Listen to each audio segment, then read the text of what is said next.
កីឡាករអ៊ូធីរិតមានបញ្ហាសុខភាពធ្ងន់ធ្ងរនិងអាចលែងបានប្រកួតអស់មួយជីវិតបើគាត់ធ្វើរឿងមួយនេះបើតាមគេហទំព័រផ្លូវការរបស់បងប្រុសអេដមីនកំសង់ក៏ដូចជាអេដមីនក៏បានសម្ភាសកីឡាករអ៊ូធីរិតយ៉ាងចំថាកីឡាករអ៊ូធីរិតមានបញ្ហាអ្វីបាទសុខភាពអ្វីខ្លះទើបកីឡាករអ៊ូធីរិតផ្អាកការប្រកួតមួយរយៈមកសម្ភាសនោះកីឡាករអ៊ូធីរិតរៀបរាប់ទាំងអូដំកក៏ដូចជាប្រាប់ពីទុកលំបាករបស់ខ្លួនដែលខ្លួនឆ្លងកាត់ជាច្រើនឆ្នាំមកហើយដែលប្រិមិត្តដែលនិយមគ្រប់គ្រងនៅវិស័យបដាល់គុនខ្មែរពុំដឹងនោះបាទបញ្ហានោះគឺគាត់មានបញ្ហាដុសសាច់រីកក្នុងច្រមុះគឺធ្ងន់ធ្ងរតែម្ដងប្រិមិត្ត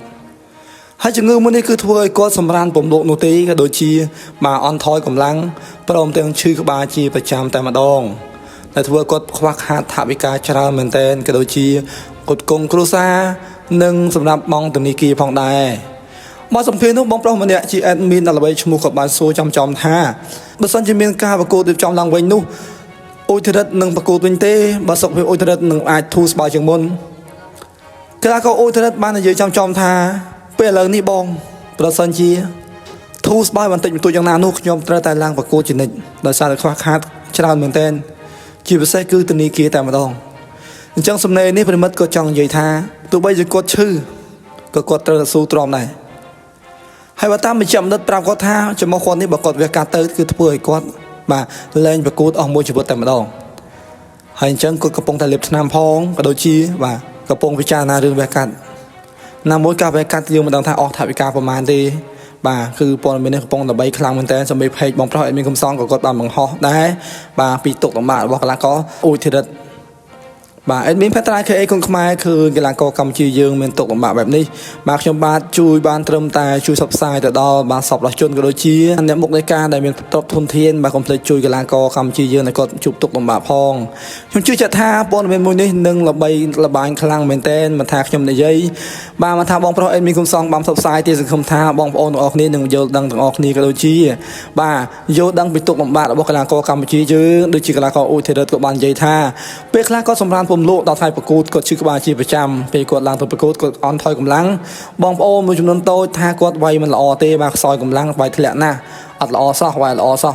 តែតាមពិតយើងមិនដឹងធាតុពិតនៅពីក្រោយទេប្រិមិត្តអើយដោយសារគាត់មានជំងឺប្រចាំកាយហើយជំងឺនេះប្រិមិត្តស្តីនឹងដុសសាច់ច្រមុះដែរគឺឈឺក្បាលជាប្រចាំហើយសម្រានក៏ពុំសូវលក់ដែរ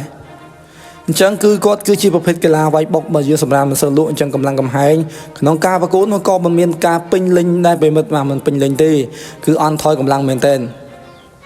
អញ្ចឹងព័ត៌មាននេះប្រិមិត្តកុំភ្លេចខមមិនម្នាក់មួយផងក៏ដូចជាជួយ share ចែករំលែកម្នាក់មួយផងដើម្បីឲ្យដឹងទៅដល់អ្នកមុខអ្នកការសម្រាប់ជួយកីឡាករកម្ពុជាយើងគាត់ដែលគាត់មានទុកលំបាកធម្មតាគាត់មានជំងឺចឹងប្រិមិត្តបើយើងមិនប្រញាប់ព្យាបាលទេនឹងធ្ងន់ធ្ងរជាពំខានឡើយ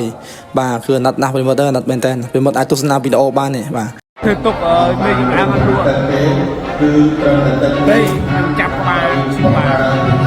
បើសិនជាក្រោយពីព្យាបាលហើយអាចនឹងប្រកួតវិញទេមើលទៅព្យាបាលជាប្រកួតបងបាច់ទេតែឥឡូវថារៀងធូរទៀតក៏អាចប្រកួតបានដែរព្រោះបើនិយាយទៅបងប្អូនថាត្រាម៉ាយើងនិយាយទៅគឺ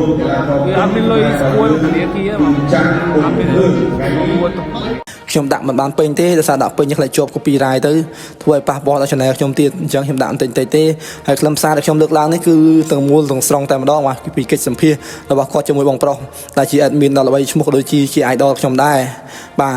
ប្រិមិត្តសម្ដាប់ប្រិមិត្តមានអារម្មណ៍យ៉ាងណាដែរប្រិមិត្តគាត់ជាអាណិតដល់កីឡាករកម្ពុជាយើងមែនទែន